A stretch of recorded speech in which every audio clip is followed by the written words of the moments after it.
We all know we have to look after our tools, and a big step in taking care of your bits and blades is cleaning them properly.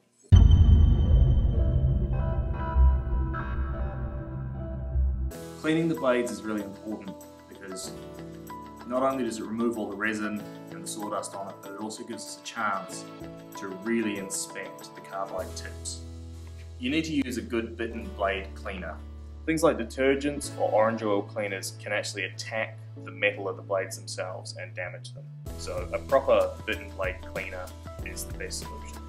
Another important factor is that a proper bit cleaner will normally have a rust inhibitor in it as well. When you're cleaning your blade, what you want to do is clamp it up in your vise. But you want to make sure that you're using a wooden face vise. You don't want metal on metal contact, and you also need to be sure that you don't engage the metal rails of your vise.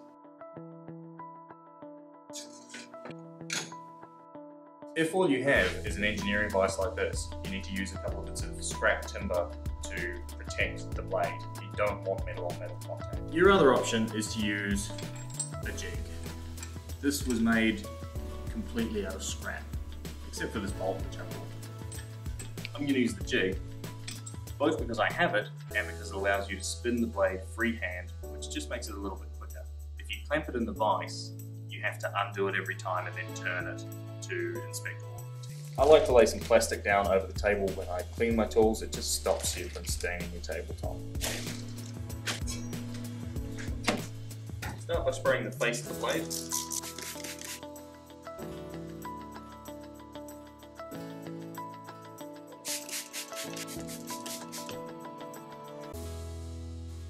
Just follow the directions on whatever cleaner you end up using. This one, you have to leave it for 10 minutes, then you clean it off. If anything doesn't come off, you just let it soak in a little bit longer. After you leave it for 10 minutes or so, clean it off. Anything that's left on there, you can spray it on, give it another 10 minutes. Letting it soak in really does help to get any of the tough resin off.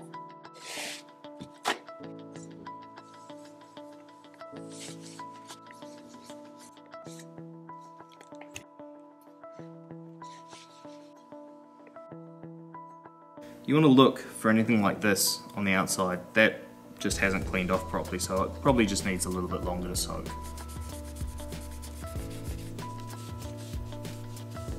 What you want to do is inspect around the outside rim of the blade. Any cloudy areas means that there's resin stuck in there, and it's going to increase the amount of resistance that the blade has going through wood.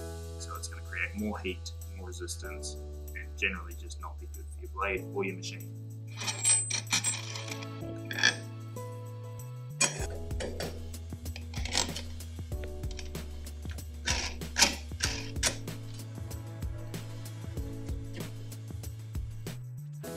Next, you want to inspect the blade. You want to make sure that the face of the tooth is clean and also that the gullet in here is clean.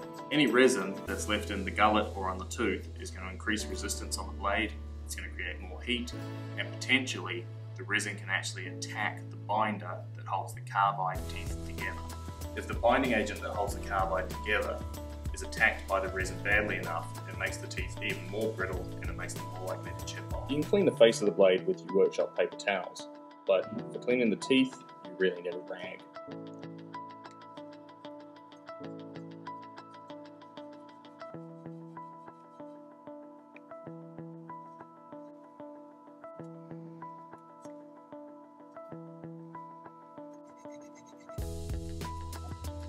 As you can see, the face of the tooth is clean, the gullet is clean as well. I took this blade off a couple of months ago and I actually kept it specifically because I knew we were going to be making this video and I wanted to show you the reason that you need to check and inspect your blades. This tooth has completely chipped off. I noticed that the blade was making untidy cuts, lots of tear out, so I took it off and just had a quick look at it before I even cleaned it and could see the tooth was missing. That's it for cleaning and inspecting your table saw blade.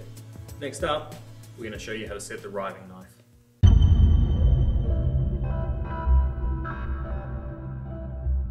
After you leave it for 10